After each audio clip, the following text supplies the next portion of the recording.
Let me tell you what Ibrahim Traore is doing. He has got agricultural projects.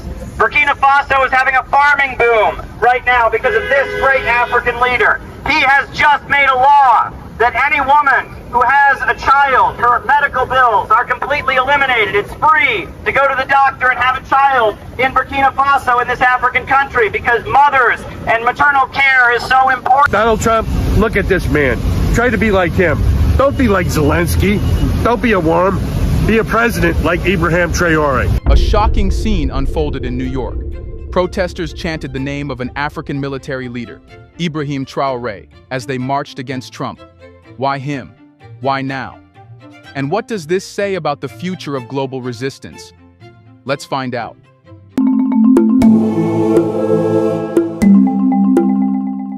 What started as a single name on a cardboard sign soon became a full-blown political phenomenon. In less than 48 hours, Traore was no longer just a name known to Burkina Faso or Sahel observers. It was echoing through the streets of the world's most powerful country. But this wasn't random, and it wasn't hype. It was a cry from people who were starved of something real, authentic leadership. Ibrahim Traore's rise to icon status in the US didn't happen because Americans suddenly became interested in West African politics. It happened because they saw something in him that they no longer saw in their leaders: moral clarity. In a time when trust in government is eroding fast, when politicians on both sides of the aisle seem more interested in power than principle, Traore stood out, not because he pandered, but because he didn't.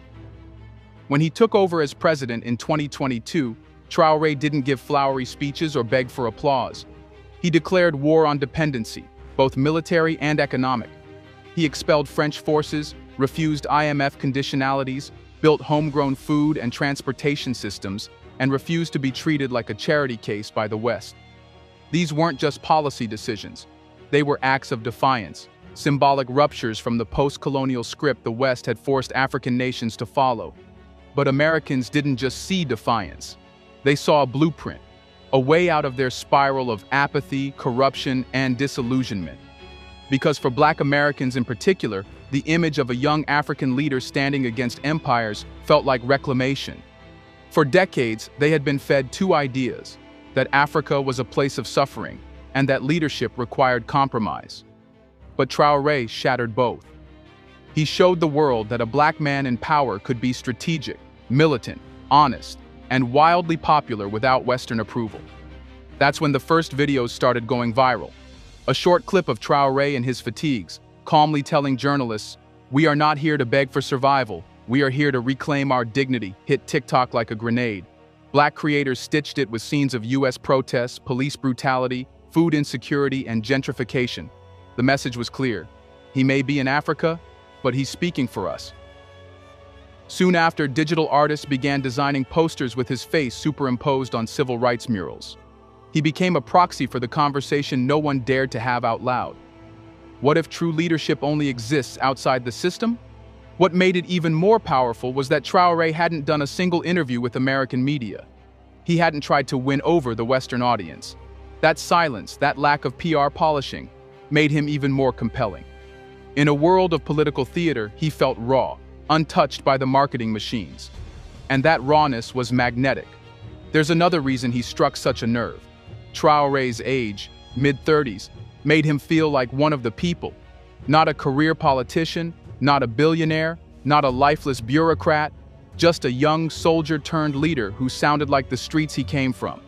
And in the eyes of the protesters, that authenticity transcended borders. It wasn't about Burkina Faso anymore. It was about a feeling that something had been taken from people around the world. A voice, a future, a sense of control. And that somehow, this man dared to take it back. And in doing so, he became more than a president. He became a mirror, a symbol of what leadership looks like when it grows from struggle, not privilege. So when American protesters started chanting his name, they weren't admiring a foreign leader from afar. They were calling for a different kind of power, one that doesn't bow, doesn't beg, and doesn't break. But what took this movement from admiration to action was what came next. The slogans, the chants, the street visuals that flooded America's biggest cities. That's where we go next.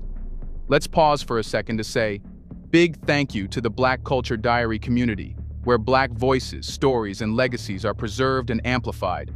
By becoming a member, you're not just supporting the channel, you're becoming part of a powerful cultural movement. Let's continue. It started quietly. Just a few posters held high, drawn in thick markers by college students and community organizers. But within days, the name Traore was no longer a whisper, it was a roar. Across Los Angeles, a group of young activists formed a human chain outside the federal building, holding signs that read, "Burkina Faso rises while America sleeps. Traore said number, so should we." In Atlanta, where the weight of civil rights history still hangs in the air, marchers carried massive banners with a hand-painted portrait of Traore, his military beret, his intense eyes, his unshakable calm.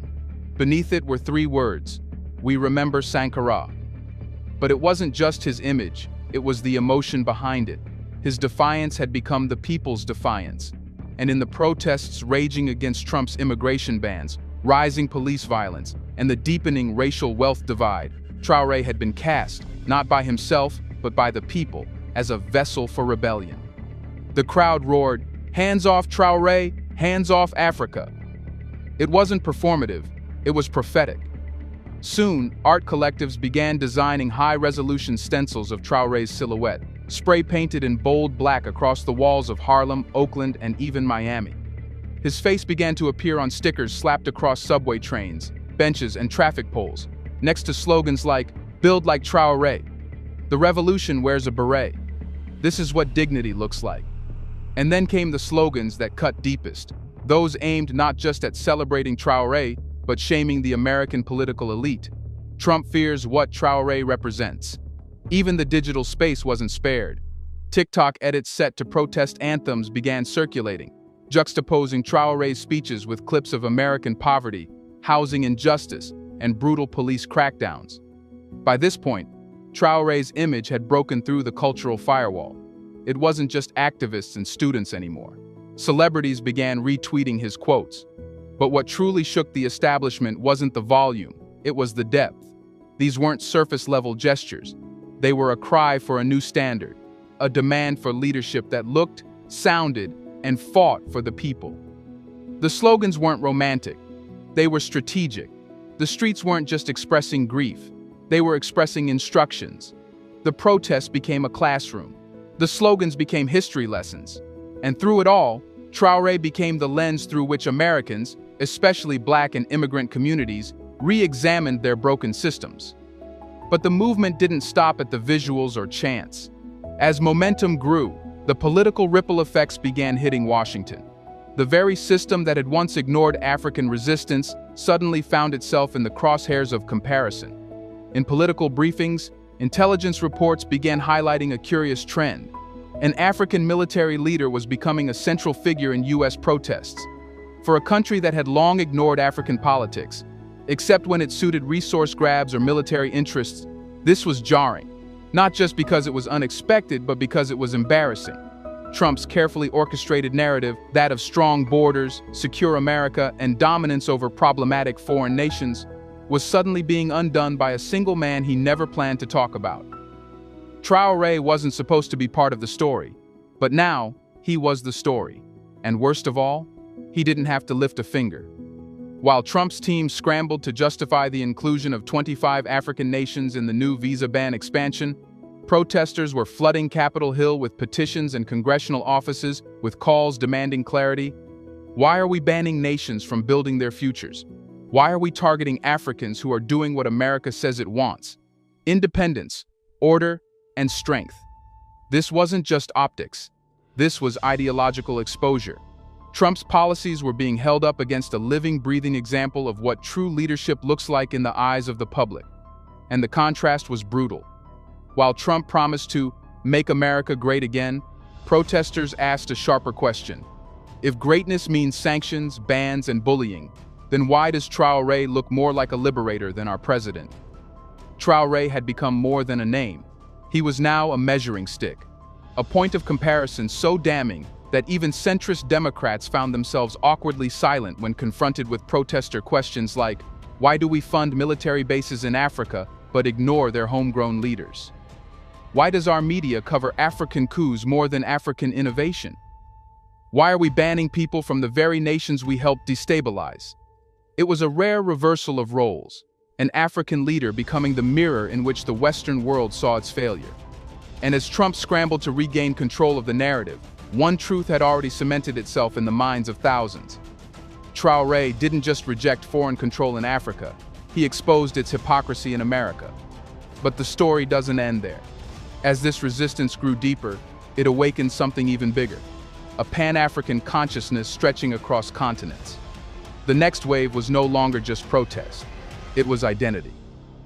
Here's a reminder to please like and share the video and subscribe to our channel to watch more videos on Black culture, history, civilization, and identity. Let's continue now. By the time Traore's name had been shouted through megaphones and painted across protest murals, something more profound had begun to stir, not in the White House but deep in the minds of the diaspora. What began as a political statement was now becoming a cultural ignition. For many African Americans and first-generation immigrants, this wasn't just about foreign policy anymore. This was personal. Traore had become a bridge. For generations, Black Americans were taught, explicitly and subtly, that Africa was distant, chaotic, and tragic. School books focused on famine and war. Hollywood fed them images of poverty and helplessness. News cycles only lit up for coups or conflict. The result? A psychological separation. A belief, even among the descendants of the enslaved, that Africa was something to mourn, not mirror. But Traore shattered that narrative. Here was a young, unapologetically African leader who didn't fit any Western mold. He wasn't begging the IMF. He wasn't bowing at G7 summits. He didn't wear the polished smiles of diplomats trained by colonial systems. He wore fatigue, fire, and focus. And he spoke in a language of dignity, not dependency. For the diaspora, especially Black Americans raised on stories of MLK and Malcolm, of Angela Davis and Fred Hampton, Traore was something they hadn't seen in years, a reflection of Black power that didn't ask permission. That's when community centers and grassroots hubs began shifting focus. In Detroit, a youth group scrapped its usual curriculum on Black History Month and instead held a workshop titled, "From Sankara to Traore, Africa's Resistance Never Died."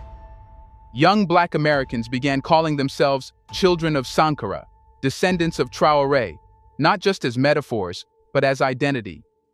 The Pan-African flame, once doused by centuries of division, had caught fire again. Even in the digital space, this awakening took form. Black artists redesigned African flags with American color schemes. Diaspora influencers created a series comparing African governance models to broken U.S. institutions. Pages once dedicated to Black Lives Matter began including updates on AES Alliance of Sahel States meetings. Hashtags like Dakshin Reclaim Africa and Diaspora to Dignity trended alongside Traore's name. But perhaps the most striking change was this. People stopped seeing Africa as a continent that needed saving and started seeing it as a source of strategy. No longer was Burkina Faso one of the poorest countries. Now it is the place that has built 500 electric buses without foreign aid. Now it was the nation that told France to leave and still stood tall. Now it was the land whose leader inspired protest slogans in Harlem and Houston. This was more than admiration. It was a reclamation. The African diaspora in America had long struggled to connect with the continent in a way that felt real, not ceremonial. But now, with Traore's rise, they had something tangible. Not just a leader, but a direction. Not just nostalgia, but a new mission, to restore the broken ties between continents, not through institutions, but through shared resistance.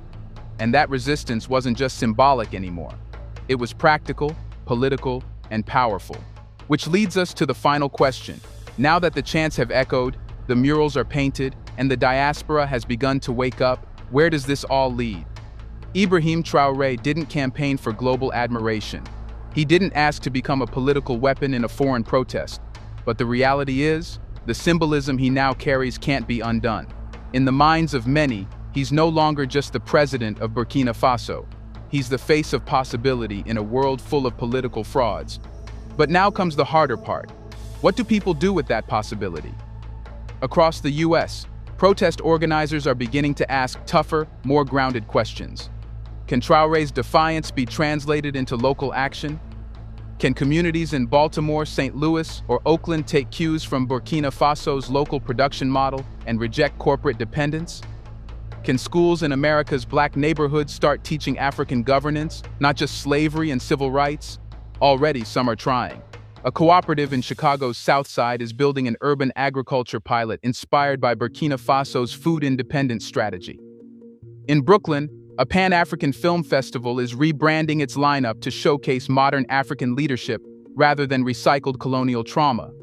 And in Atlanta, a grassroots initiative is launching a Traore study series, aiming to explore what post-aid economics would look like in American inner cities.